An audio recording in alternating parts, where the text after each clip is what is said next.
এখন করছে জনসমুখে সবার সামনে আল্লাহর কথা আলোচনা করছি। আল্লাহ পাক বলছেন আমিও তখন এর চেয়ে অনেক উত্তম জনসমাবেশে ওই বান্দাদের কথা স্মরণ করি। এই মুহূর্তে আল্লাহ পাক আমাদের কথা স্মরণ, আমাদের কোনো ফিলিংস আছে? আল্লাহ আমাদের কথা স্মরণ করছেন, ওই যে যুবক ছেলে বসে বসে করছে, কোনো ফিলিংস আছে? মানে মনস্তাত্ত্বিক ভাবে অন্তরে যখন নূর থাকে না, পাপ করতে করতে যখন অন্তরটা কলুষিত হয়ে যায়, কোনো ফিলিংস কাজ করে না। এক খুন করবে, কোনো ফিলিংস নাই। সুদ খাচ্ছে, কোনো ফিলিংস নাই।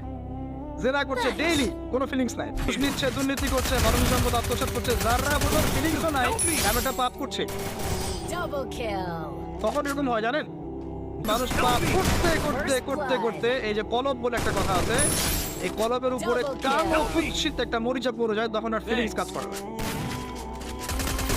তো ফিলিংস কাজ করানোর বুদ্ধি কি? দুইটা বুদ্ধি আছে। এক, বেশি বেশি কোরআন তেলাওয়াত করা, তাহলে অন্তরের মরিচা দূর হয়ে যাবে ইনশাআল্লাহ।